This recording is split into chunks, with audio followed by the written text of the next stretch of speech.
So I'm really happy and I'm really glad that that has come out to the public. And there's a lot more to learn about this program and others directly from people involved. Welcome to WatchMojo, and today we're counting down our picks for the most interesting UAP secrets that have actually been declassified. The smoke now around this UFO story is unbearable. It's choking. There is so much here.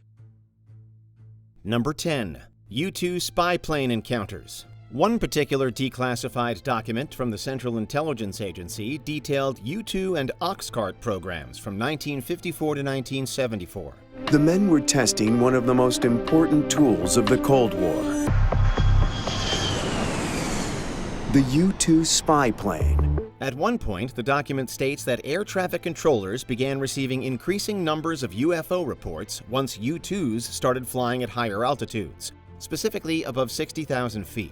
As the Cold War arms race with the Soviet Union intensified, the U-2 was America's best hope for tracking their rivals' growing nuclear arsenal. Pilots and observers on the ground began writing letters reporting these sightings, which eventually led to the creation of Project Blue Book, which focused on finding explanations for the unexplained phenomena. Over half of the reports from the 50s and 60s could be explained by the tests surrounding the U-2, though the public was left unaware until this information was declassified. By 1957, unacknowledged U-2 flights were the source of half of all reported UFO sightings. Number 9. FBI sightings in the 50s. An FBI memo from August of 1950 confirms that unexplained phenomena, now referred to as unidentified anomalous phenomena or UAP, were observed near sensitive installations. Over 150 sightings were recorded in New Mexico alone over 2 years. And it was more for the Air Force to look into, along with countless other reports of UFOs in Roswell, New Mexico and elsewhere, reports that were never substantiated. The memo even lists the 3 types of phenomena that had been recorded over that time. 1. Green fireballs. 2. Classic disks. And 3. Aerial phenomena resembling meteoric material moving at high velocity. Another FBI memo from earlier that year details an Air Force investigator's report of 3 crashed disks that were recovered in New Mexico. What a hotspot for UAP activity. People are going to believe what they want to believe. To the believers, the memo is just hard evidence for what they already believe. To the skeptics and everyone else, it's like, this doesn't say anything new or interesting. Number 8. Area 51. Area 51 has been a site of interest to conspiracy theorists for decades, with supposed ex-employees claiming to have been part of secret UFO programs at the Nevada site. A giant clandestine base that remained unacknowledged and disavowed by the U.S. government for almost 60 years. However, many documents have been declassified over the years to confirm its existence as a once top-secret government testing facility. To the dismay of many, these documents do not confirm UAP are housed there. In an effort to make the U-2 less vulnerable to Soviet radar, the test team at Area 51 applied a layer of radar-absorbent material to the fuselage of the U-2 prototype. However, having a map of the facility officially released and details explaining that the site had been used to test multiple stealth aircraft were a big step to many in the community. The National Security Archives website lists Area 51 on their UFO and other paranormal information page, leaving us all to wonder if more will be revealed in the future. For nearly 60 years, the true story of Area 51 was hidden from the public. But the release of CIA documents in 2013 helps change that. Number 7.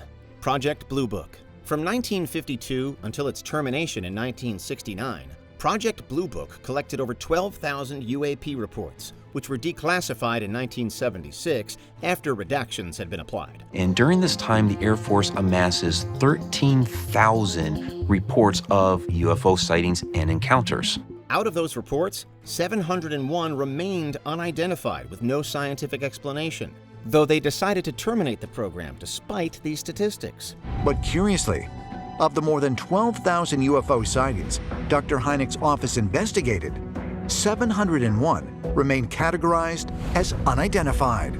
Within the declassified documentation, it is stated that an aerial phenomena section/group/branch existed within the Department of Defense during the years Project Blue Book was active. This indicates that the terminology was being used well before modern times. But rather than expand the investigation, in 1969, the Air Force abruptly shut down Project Blue Book. Number 6. Record Group 615, ODNI, Office of Director of National Intelligence.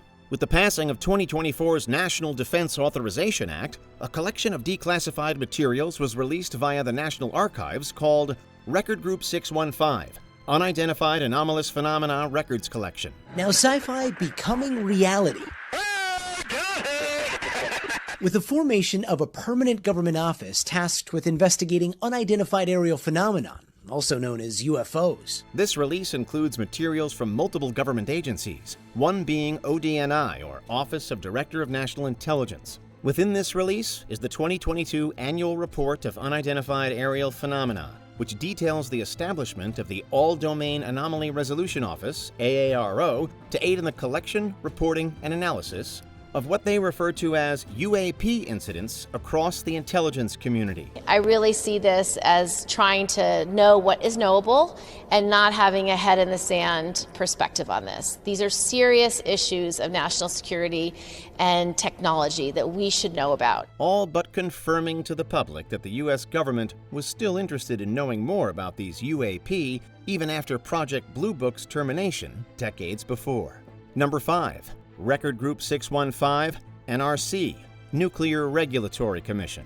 Another agency included in the Record Group 615 collection is the Nuclear Regulatory Commission, NRC. The NRC is given one primary mission: to protect the American people and their environment. The UAP and nuclear connection has long been a topic of discussion within the community, and the declassified documents related to this topic were seen as a win by the community after decades of being labeled conspiracy theory. I think the public would be shocked to realize that there were incidents going back even into the 60s where our nuclear missile silos were being interfered with. The documents even detail the inclusion of UAP within their Flyover Reporting Guidance for Suspicious Incident database, indicating that the NRC was actively interested in collecting data connected to the UAP mystery.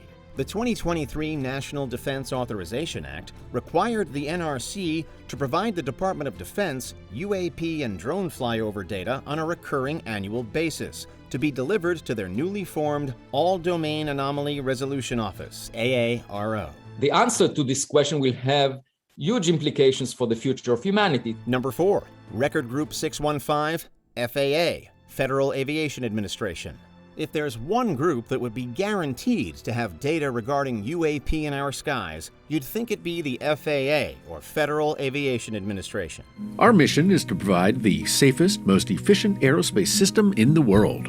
And our entire organization is structured to do just that. That's why it was no surprise to see this agency included in the Record Group 615 collection. The data ranges from 2007 to 2024. One Skywatch incident report included in the collection states that in February of 2007, at least 12 aircraft reported a UAP, referred to in the document as a UFO, in the Hayden, Colorado area. Recent FAA reports confirm that US Air Force pilots have reported numerous encounters with strange flying objects. Also noted is the fact that no radar return was being observed, making the incident even more interesting. But the most intriguing part of the report, direct quote, "The UFO is apparently tracking the aircraft." They're seeing something anomalous, aren't they? Well, what I can tell you is that there's been a lot of activity, a lot of people reporting a lot of things out of Arizona, particularly along the border. Number 3, Record Group 615, OSD, Office of Secretary of Defense. One of the most intriguing discussions in recent times regarding possible UAP craft material has been the U.S. government's Cooperative Research and Development Agreement, commonly referred to as a CRADA, with the To the Stars Academy, TTSA. Because the expectations are huge. When the expectations are extremely high, performance has to follow. Now simply called To the Stars, and founded in 2014 by Blink-182's Tom DeLonge, they signed the CRADA contract in 2019 when the media company provided samples of what they believed to be metamaterials from a UAP craft. I recognized that there were people in government that wanted to engage the public on topics that unfortunately had a stigma even though they were based in scientific fact. The report of these tests was released as part of Record Group 615. The conclusion was, unfortunately, not as out of this world as the community had originally hoped. The report states that the test results do not indicate that its origin is non-terrestrial. And so I think that that's why we have a chance of actually making real progress, because we will follow where the data leads us. Number 2. Viral KGB document. According to a declassified document on the CIA's website, an alleged UAP incident in Russia was first reported in March of 1993. So the CIA just posted on its website a single-page summary, there it is, of a hostile encounter between the Russian army and a flying saucer. It described a UAP referred to as a quite low-flying spaceship in the shape of a saucer, which had been hit by an unexpectedly launched missile. Now the report states that for unknown reasons, the sighting prompted the men to launch a surface-to-air missile, bringing the craft down. Testimonies from eyewitnesses state that 5 short humanoids with large heads and large black eyes emerged from it. They came close together and then merged into a single object that acquired a spherical shape, which began buzzing and hissing sharply. The document describes the shape becoming a brilliant white, growing much bigger, and exploding into an extremely bright light. The most intriguing part? Allegedly, 23 soldiers who watched this take place turned into stone poles. Now the bodies of the victims and what was left of the UFO were recovered by the Red Army and taken to a research lab outside Moscow, where it was found that the molecular structure of the men was that of limestone. What if the truth about our reality has been hidden in plain sight?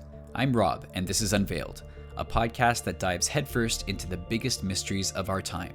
Each episode, I sit down with thought leaders, insiders, experiencers, and visionaries to explore the unknown. The reality is that there's people out there that have reported terrifying experiences with these things, and the term abduction comes to mind. From the UAP phenomenon and government cover-ups to alien abductions, remote viewing, and the metaphysics of consciousness. This is not your average UFO podcast. Unveiled is about peeling back the layers of reality, of belief, of ourselves. So if you're ready to challenge the mainstream narrative, expand your mind, and discover what lies beyond the veil, check out Unveiled and join me on this journey into the unknown. Number 1. Immaculate Constellation. One controversy within the UAP community revolved around a whistleblower report that may or may not have been official, referring to an unacknowledged special access program called Immaculate Constellation. Its purpose was to detect, quarantine, and transfer UAP, dealing with incursions, meaning air, land, sea, all domain, with what we call ubiquitous technological surveillance. It's a very impressive program. The release of this report via the U.S. Congress's website was seen as a massive win for transparency on the UAP topic. However, the government states that Matthew Brown, the whistleblower, mistook fictitious war game scenarios for actual information related to UAPs. Simply put, it's a parallel reality. The secrecy apparatus is all-pervasive. The report describes Immaculate Constellation as being part of a network of special access programs related to UAP and NHI, or non-human intelligence. It even describes footage of a UAP concealing itself with cloud formations. We have a lot more to investigate. This is just the tip of the iceberg. Are there any other declassified UAP secrets that you feel should have made our list? Have you ever had a personal experience with unidentified anomalous phenomena? Comment below so that we can try to uncover the mystery together. But somewhere out there, something is watching us. There are alien forces acting in ways we can't perceive. Are we alone in the universe? Impossible, when you consider the wonders that exist all around us.